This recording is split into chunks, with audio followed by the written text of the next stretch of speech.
Welcome to స్వతంత్ర TV. నా పేరు రహీం. ముందుగా హెడ్లైన్స్ చూద్దాం. కమాండ్ కంట్రోల్కు Revanth Reddy, cyber security narcotic వింగ్పై సమీక్ష.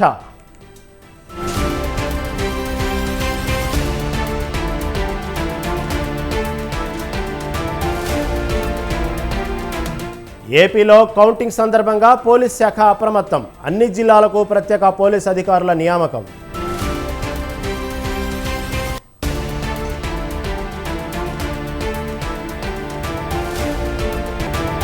ప్రాణాలతో చెలగాటమాడితే చూస్తూ ఊరుకోం.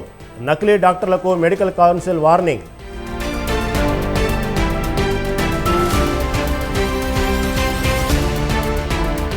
ముగిసిన 6వ విడత ఎన్నికలు, 8 రాష్ట్రాల్లో జరిగిన పోలింగ్.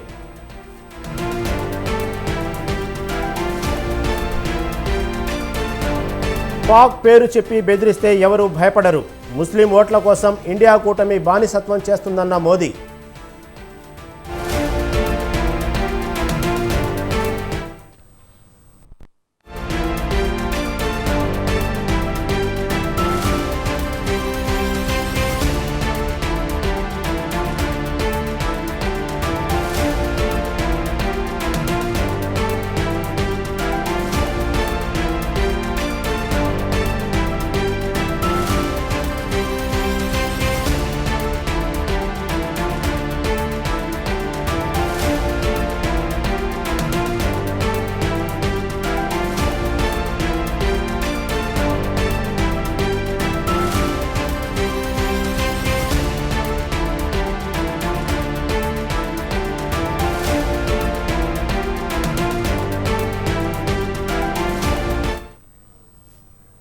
బ్రేకింగ్ న్యూస్ చూస్తున్నాం. హైదరాబాద్లోని ఇంటిగ్రేటెడ్ కమాండ్ కంట్రోల్ కార్యాలయాన్ని సీఎం రేవంత్ రెడ్డి సందర్శించారు.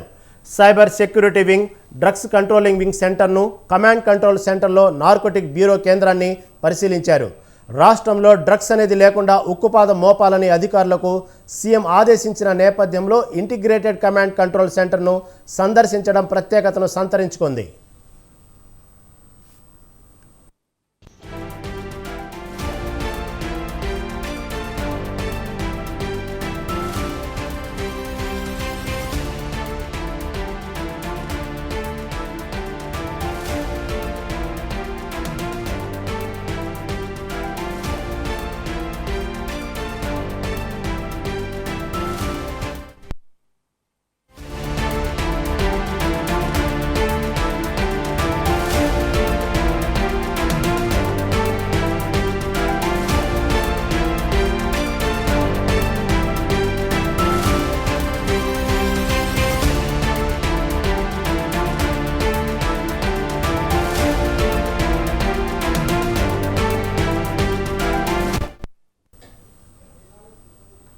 బ్రేకింగ్ న్యూస్ చూస్తున్నాం. బీఆర్ఎస్ వర్కింగ్ ప్రెసిడెంట్ కేటీఆర్పై ఎన్నికల కమిషన్కు ఫిర్యాదు అందింది.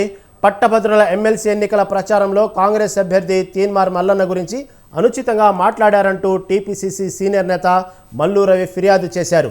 తీన్మార్ మల్లన్నను పల్లి బఠాణి అంటూ అవమానించారని ఎన్నికల కమిషనర్ వికాస్ రాజ్కి ఫిర్యాదు చేశారు. ఈ విషయంలో చర్యలు తీసుకోవాలని కోరారు.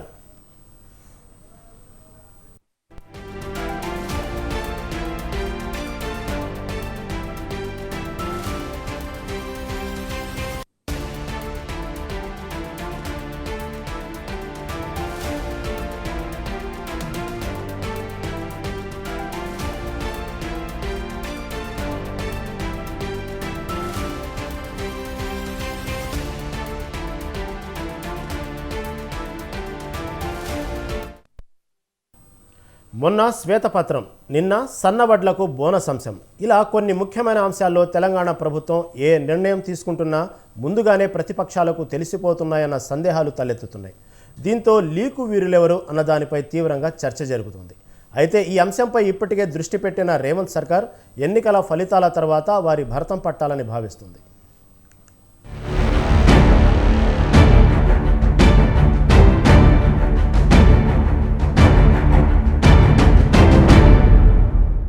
తెలంగాణ ప్రభుత్వం తీసుకుంటున్న నిర్ణయాలు విపక్షాలకు ముందే తెలిసిపోతున్నాయా?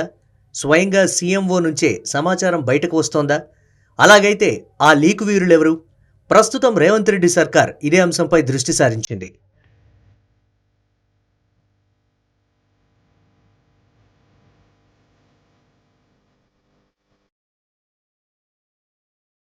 శాసనసభ ఎన్నికల అనంతరం తెలంగాణలో గతేడాది కొత్తగా కాంగ్రెస్ నేతృత్వంలో ప్రభుత్వం ఏర్పాటైంది. సీఎంగా రేవంత్ రెడ్డి బాధ్యతలు స్వీకరించారు. ఆ తర్వాత నుంచి ప్రభుత్వం అనేక కీలక నిర్ణయాలు తీసుకుంది. అందులో ప్రధానమైనది గత బీఆర్ఎస్ పాలనలో తీసుకున్న నిర్ణయాలపై, చేసిన ఖర్చులపై శ్వేతపత్రాలు విడుదల చేయడం. ఇందులో భాగంగానే నీటిపారుదల అంశంపై వైట్ పేపర్ విడుదల చేసింది రేవంత్ ప్రభుత్వం. ప్రాజెక్టులో జరిగిన అవకతవకలు సహా పలు అంశాలను పొందుపరుస్తూ శ్వేతపత్రం విడుదల చేసింది తెలంగాణ సర్కార్.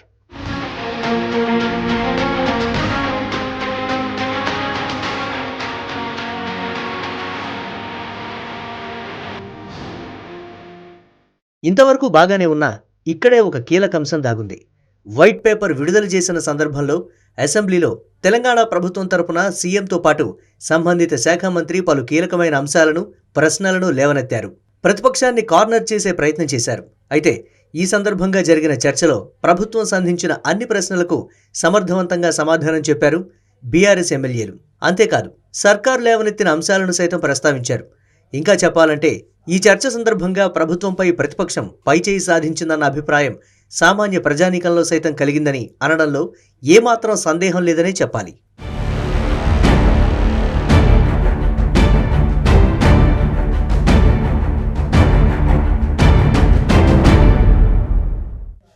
ఇక రేవంత్ రెడ్డి ప్రభుత్వం తీసుకున్న మరో కీలక అంశం సన్నవడ్లకు బోనస్. వాస్తవానికి ఈ అంశాన్ని కేబినెట్ అజెండాలో పెట్టి నిర్ణయం తీసుకోవాలన్నది ప్రభుత్వం ఆలోచన. ఇదే అంశాన్ని సీఎం ఇతర ముఖ్య నేతలతో చర్చించినట్లు సమాచారం. అయితే ఇదంతా జరక్కముందే సన్నవడ్లకే కాదు అన్ని రకాల వడ్లకు సైతం బోనస్ ఇవ్వాలని గులాబీ పార్టీ నేతలు డిమాండ్ చేశారు. ఇది కూడా హాట్ టాపిక్గా మారింది.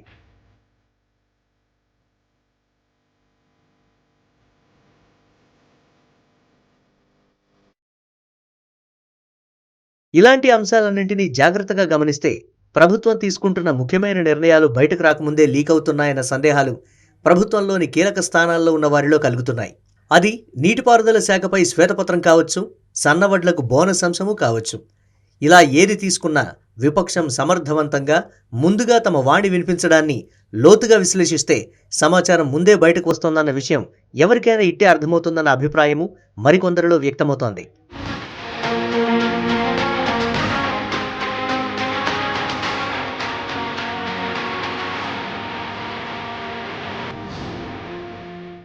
ఇలా జరుగుతున్న పరిణామాలన్నింటినీ గమనించి ప్రభుత్వ పెద్దలు అలర్ట్ అయినట్లు తెలుస్తోంది.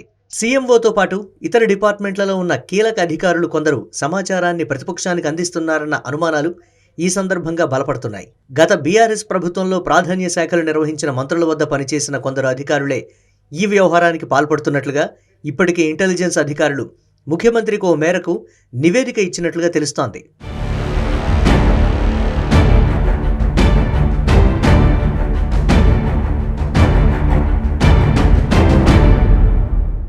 అయితే ఇలాంటి ఘటనలు ఏ ప్రభుత్వం వచ్చిన కొత్తలో అయినా సర్వసాధారణంగానే జరుగుతాయంటున్న వాదన మరికొందరు వినిపిస్తున్నారు. అందుకే ఏ ప్రభుత్వం కొత్తగా ఏర్పాటైనా ముఖ్యమంత్రి బాధ్యతలు చేపట్టినా మొదట చేసే పని అధికారుల బదిలీలే. ఆ దిశగా ఇప్పటికే ప్రస్తుతం సీఎం రేవంత్ రెడ్డి కొందరిని బదిలీ చేశారు. మరికొందరిని ట్రాన్స్ఫర్ చేసేందుకు సిద్ధమయ్యారు. అయితే ఈలోగా ఎన్నికలు రావడంతో ఆ పనుల్లో ఫుల్ బిజీగా ఉన్నారాయన. అయితే ఇప్పటికే అలాంటి వారిపై ప్రభుత్వం నిఘా పెట్టిందని, సార్వత్రిక ఎన్నికల ఫలితాల తర్వాత వారి భరతం పట్టడం ఖాయమన్న వాదన వినిపిస్తోంది.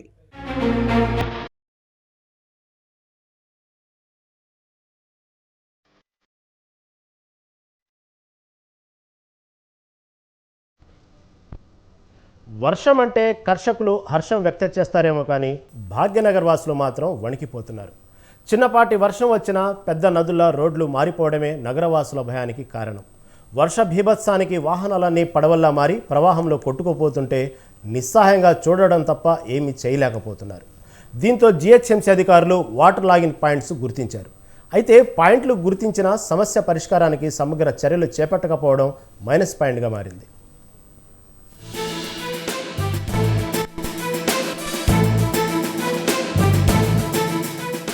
వర్షాకాలానికి ముందే వరుణుడు గ్రేటర్ హైదరాబాద్ ప్రజలకు ట్రైలర్ చూపించాడు. ఇటీవల హఠాత్తుగా కురిసిన వర్షాలకు నగరం తడిసి ముద్దైంది. చాలా కాలనీలు నీట మునిగాయి. నగర రోడ్లన్నీ నదులను తలపించాయి. గతంలో కురిసిన వర్షాల సమయంలో 200కు పైగా వాటర్ లాగింగ్ పాయింట్లను జీహెచ్ఎంసీ గుర్తించింది. అయితే ప్రతి వర్షాకాలంలో మేజర్ జంక్షన్ల మధ్య భారీ స్థాయిలో నీరు నిలిచిపోతుండటంతో వాహన చోదకులు సామాన్య ప్రజలు తీవ్ర ఇబ్బందులు పడుతున్నారు. దీంతో అప్రమత్తమైన జిహెచ్ఎంసీ వాటర్ స్టాగ్నేషన్కు తావు లేకుండా చేయాలని నిర్ణయించింది.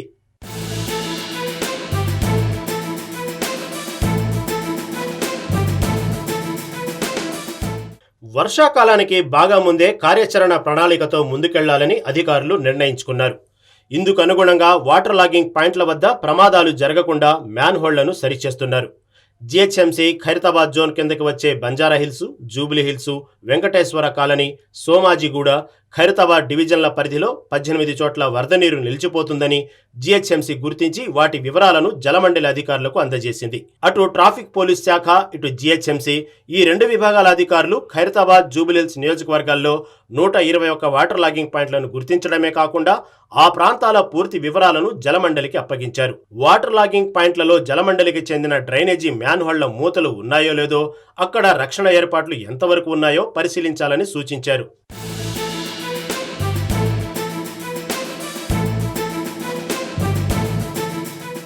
గతంలో గుర్తించిన వాటర్ లాగింగ్ పాయింట్స్ వద్ద సమస్య ఇంకా పరిష్కారం కాలేదు. అధికారుల సమన్వయ లోపం వల్ల ఈ సమస్య పరిష్కారం కాలేదని తెలుస్తుంది. వర్షాకాలం ప్రారంభం కావడానికి మరొక 2 వారాలు మాత్రమే మిగిలి ఉండటంతో ఈ సమయంలో అక్కడక్కడ వాటర్ లాగింగ్ పాయింట్స్ వద్ద ఉన్న సమస్య పరిష్కారానికి అధికారులు ప్రయత్నాలు చేస్తున్నారు. అయితే ఈ వర్షాకాలంలో పూర్తి స్థాయిలో గ్రేటర్ సిటీ అంతా జల సమస్యలు పరిష్కారం అయ్యేలా కనిపించడం లేదని అధికారులు చర్చించుకుంటున్నట్లు తెలిసింది.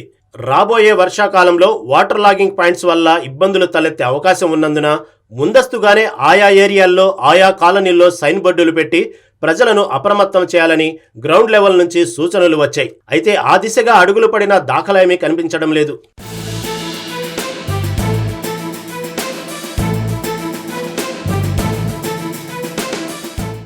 రాబోయే వర్షాకాలానికి ముందే జల సమస్యల పరిష్కారానికి, నాలాల మరమ్మతులకు అత్యవసర చర్యలు చేపట్టాలని ఉన్నతాధికారులు ఆదేశాలు జారీ చేశారు. అయితే గ్రౌండ్ లెవెల్లో ఆ పనులు నత్తనడకనే సాగుతున్నాయని తెలుస్తోంది. దీనిపై ఉన్నతాధికారులు వెంటనే చర్యలు తీసుకోవాల్సిన ఆవశ్యకత ఎంతైనా ఉంది. Prevention is better than cure అనే సామెతను జ్ఞప్తికి తెచ్చుకొని వర్ష భీభత్సాలపై ముందు జాగ్రత్త చర్యలు తీసుకోవాలని ప్రజలు తెలియజేస్తున్నారు.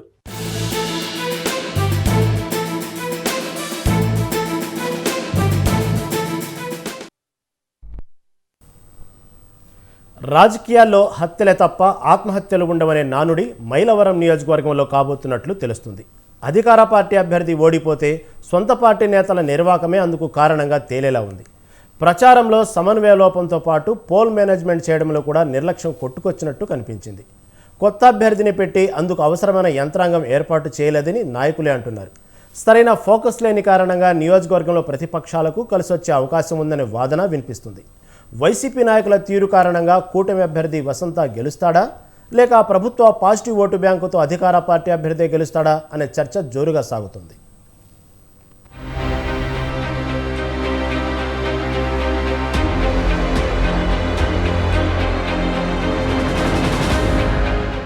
మైలవరం నియోజకవర్గం నుంచి వైసీపీ అధిష్టానం సామాజిక సమీకరణ నేపథ్యంలో యాదవ సామాజిక వర్గానికి చెందిన జెడ్పీటీసీ సర్నాల తిరుపతిరావుకు అవకాశం కల్పించింది. 2019 ఎన్నికల్లో ఇదే నియోజకవర్గం నుంచి వసంత వెంకట కృష్ణప్రసాద్ 12,747 ఓట్ల మెజారిటీతో గెలిచారు. కృష్ణప్రసాద్ కు 1,14,940 ఓట్లు రాగా టీడీపీ అభ్యర్థి దేవినేని ఉమకు 1,02,287 ఓట్లు వచ్చాయి. అప్పుడు 82.9% వరకు పోలింగ్ నమోదైంది. ఈ ఎన్నికల్లో టీడీపీ అభ్యర్థిగా వసంత వెంకట కృష్ణప్రసాద్ పోటీ చేస్తుండగా వైసీపీ నుంచి సర్నాల తిరుపతిరావు పోటీ చేస్తున్నారు. ఇద్దరూ ప్రచారం హోరాహోరీగా చేశారు. ఇప్పుడు 85.36% వరకు పోలింగ్ జరిగిన నేపథ్యంలో ఎవరు గెలుస్తారో తెలియని పరిస్థితి ఉంది. ప్రభుత్వ వ్యతిరేక ఓటు తమకే పడిందని టీడీపీ నేతలు అంటుంటే, ప్రభుత్వ సంక్షేమ పథకాలు తమకు కలిసి వస్తాయని వైసీపీ నాయకులు అంటున్నారు.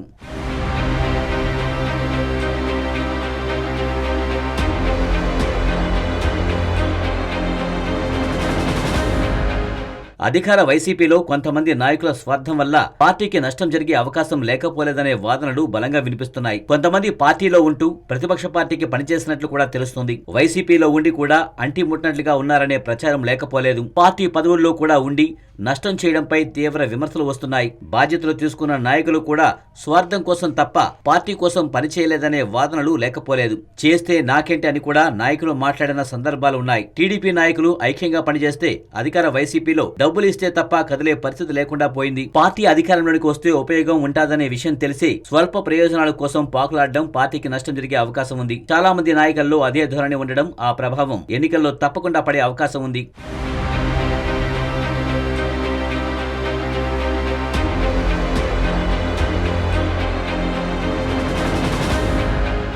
ఇక వైసీపీ అభ్యర్థి నియోజకవర్గంలో కొత్త కావడంతో ఎన్నికల ప్రచారంలో వెనుకబడిన మాట వాస్తవం. నియోజకవర్గ వ్యాప్తంగా ఈ ప్రభావం లేకపోలేదు. బూత్ స్థాయిలో పూర్తి స్థాయిలో ప్రచారం చేయనట్లు తెలుస్తోంది. నియోజకవర్గ వ్యాప్తంగా సక్రమంగా సమన్వయం చేసే సరైన నాయకుడు లేకపోవడం కూడా నష్టం జరిగే అవకాశం ఉంది. టీడీపీ అభ్యర్థి వసంత గతంలో తనకు ఉన్న అనుభవంతో మొదటి నుంచి ప్రచారంలో దూసుకుపోయారు. ప్రచార విషయంలో వైసీపీ మాత్రం వెనుకబాటే కనిపించింది.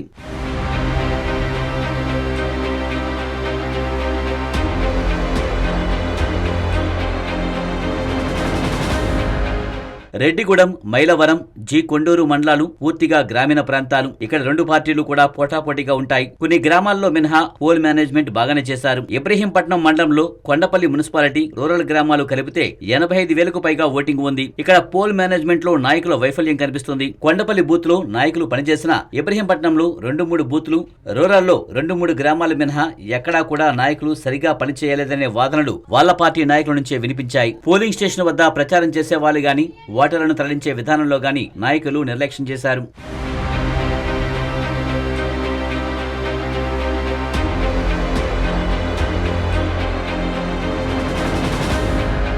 టీడీపీ నాయకులు బూత్ లో పోల్ మేనేజ్మెంట్ పై ప్రధానంగా దృష్టి పెడితే వైసీపీలో బూత్ ఏజెంట్ కి, బూత్ కన్వీనర్ కి మధ్య అసలు సమన్వయం లేదు.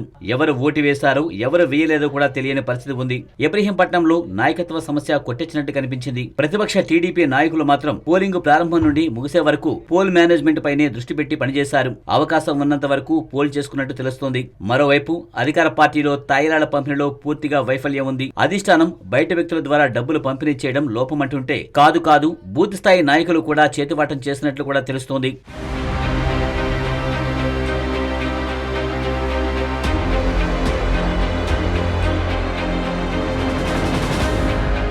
కొండపల్లి మున్సిపాలిటీ, ఇబ్రహీంపట్నంలో డబ్బుల పంపిణీలో అధికార వైసీపీ నాయకులు చేతివాటం ప్రదర్శన చేసినట్టు తెలుస్తోంది. కొంతమంది బూత్ కన్వీనర్లు చేసిన పొరపాట్ల వల్ల ఓటర్ల నుంచి విమర్శలు వచ్చాయి. వచ్చిన డబ్బులు పంపిణీ చేయకుండా నాయకులు మింగినట్లు ఓటర్లు అంటున్నారు. కొంతమందికి ఇవ్వకపోవడం తీవ్ర విమర్శలు వచ్చాయి.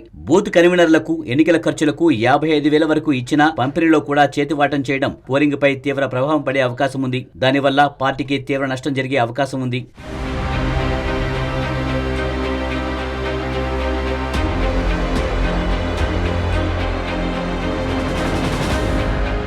ప్రచారం, పోల్ మేనేజ్మెంట్ వైఫల్యం కనబడుతుంటే మరోవైపు వైసీపీ అగ్రనాయకత్వంపై నాయకులు అసంతృప్తి వ్యక్తం చేస్తున్నారు. కొత్త అభ్యర్థి సర్నాల తిరుపతిరావును ప్రకటించి అందుకు తగిన విధంగా తోడ్పాటు ఇవ్వలేదనే వాదనలు వినిపిస్తున్నాయి. కొత్త ప్రాంతం వారిని ఇన్ఛార్జీలుగా పెట్టడం, వారికి ఇక్కడ పట్టు లేకపోవడం కూడా లోపమే. వారు పూర్తి స్థాయిలో కేడర్ను పనిలో పెట్టలేకపోయారనే ప్రచారం కూడా ఉంది. ఎన్నికల్లో జరిగే పొరపాట్లు సరిదిద్దుకునే అవకాశం కూడా ఉండదు. స్థానికత కలిసి వచ్చి గెలిస్తే తప్ప ఓడిపోతే మాత్రం నాయకుల వైఫల్యం, పోల్ మేనేజ్మెంట్ లో నిర్లక్ష్యం ఇబ్రహీంపట్నం, రూరల్ గ్రామాలు, విజయవాడ రూరల్ గ్రామాల ఓటమికి కారణం కావచ్చునని రాజకీయంగా చర్చ నడుస్తుంది.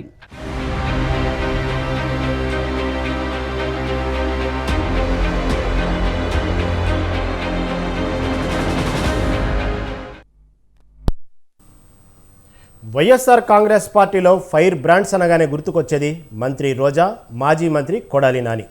పార్టీ పరంగా మంచి వక్తగా రోజాకు పేరుండగా కొడాలి నానికి డేరింగ్ ఫెలోగా పేరుంది. స్వపక్షంలో ఈ నేతలకు ఈ విధంగా కితాబు ఉండగా విపక్ష నేతలు మాత్రం వీరిపై విమర్శలు గుప్పిస్తారు. స్వపక్షం విపక్షం మాట అలా ఉంచి ప్రజాపక్షంలో ఈ నేతల పేరు ఎలా ఉంది? ఈవీఎంలలో నిక్షిప్తమై ఉన్న వీరి భవిత ఎలా ఉండబోతుంది? ఈ ఇద్దరి నేతల గురించి విస్తృతంగా ఎందుకు చర్చలు జరుగుతున్నాయి? Watch the story.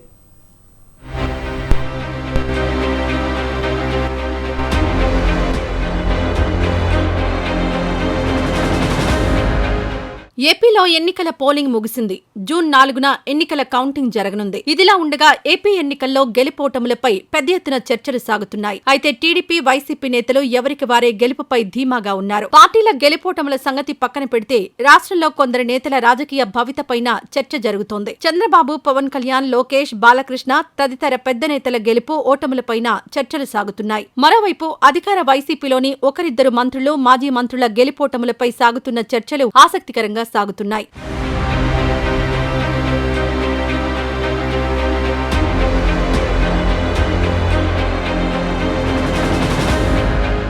YSR Congress పార్టీలో ఫైర్ బ్రాండ్స్ అనగానే గుర్తుకొచ్చే పేరు మంత్రి రోజా. సహజంగా మంత్రి రోజా ప్రతిపక్షాలపై దూకుడుగా రాజకీయ విమర్శలు చేస్తుంటారు. చంద్రబాబు, లోకేష్, పవన్ కళ్యాణ్ ఇలా అవతల ఉన్న ఏ గొప్ప నేతపైనైనా రోజా ఘాటు విమర్శలు చేస్తుంటారు. దీంతో ప్రతిపక్షాలకు రోజా టార్గెట్ గా మారారు. అయితే వాగ్బాణాలు, మాటల తూటాలు, విమర్శలు, ప్రతి విమర్శలు విపక్షాలతో జరగడం సాధారణ విషయమే. అయితే రోజాకు సొంత పార్టీలోనూ సొంత నియోజకవర్గంలోనూ శత్రువర్గం ఏర్పడింది. కారణం ఏమైనా రోజా ఎన్నికల సమరంలో ఇంటా బయట పోరాటం సాగించాల్సి వచ్చింది. సొంత పార్టీ వారే తమకు వ్యతిరేకంగా పనిచేశారని సాక్షాత్ రోజాయే వెల్లడించారు. ఈ నేపథ్యంలో రోజా ఈ ఎన్నికల్లో గెలుస్తారా లేదా అనే చర్చలు సాగుతున్నాయి. 2014, 2019 ఎన్నికల్లో నగర నియోజకవర్గం నుంచి వరుసగా 2 సార్లు రోజా విజయం సాధించారు. అయితే ప్రజల మనసుల్లో రోజాపై ఏ అభిప్రాయం ఉంది? మూడోసారి విజయం సాధించి హ్యాట్రిక్ కొడతారా? పరాజయం పాలై పక్కకు తప్పుకుంటారా? ఎక్కడ చూసినా ఈ రీతిగా చర్చలు కొనసాగుతున్నాయి.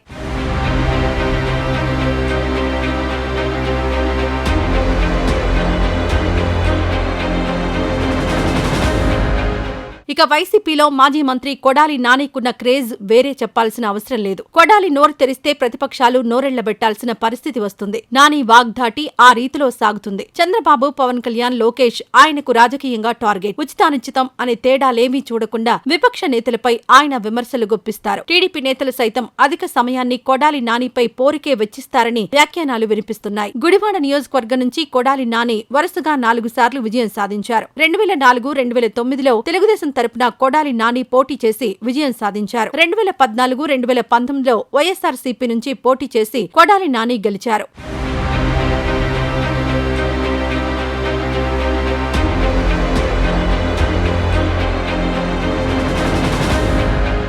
గతంలో 3 సార్లు కొడాలి నాని విజయం సాధించినా ఆయన గెలిచిన పార్టీ ప్రతిపక్షానికి పరిమితమైంది. అయితే 2019లో మాత్రం వైసీపీ విజయం సాధించి అధికారంలోకి వచ్చింది. కొడాలి నాని ఆ పార్టీ తరపున పోటీ చేసి విజయం సాధించారు. మంత్రి పదవిని దక్కించుకున్నారు. కొడాలి నాని మంత్రి అయ్యాక పలు వివాదాలు ఆయన్ని చుట్టుముట్టాయి. ముఖ్యంగా గుడివాడ నియోజకవర్గంలో పేకాట శిబిరాల నిర్వహణ, సంక్రాంతి సందర్భంగా క్యాసినో నిర్వహణ వంటి అంశాలు ఆయనకు తీవ్ర వ్యతిరేకత తెచ్చిపెట్టాయి. ఈసారి టీడీపీ తరపున ఎన్ఆర్ఐ వెనిగండ్ల రాము ఎన్నికల బరిలో నిలిచారు. తాను విజయం సాధిస్తే యువతకు ఉద్యోగాల కల్పనపై ప్రత్యేక దృష్టి పెడతానని రాము ఎన్నికల ప్రచారం చేశారు. గతంలో ఎన్నడూ లేని విధంగా గుడివాడలో రసవత్తర పోటీ జరిగింది. గుడివాడ నుంచి 5వ సారి ఎన్నికల బరిలో దిగుతున్న కొడాలి నాని గెలుస్తారా లేదా? ఈ నియోజకవర్గంలో విజేతలు ఎవరు, పరాజితులెవరు అని ప్రజలు చర్చించుకుంటున్నారు. అయితే జూన్ 4వ తేదీన జరిగే ఎన్నికల కౌంటింగ్ లో వీరి భవితవ్యం తేలనుంది.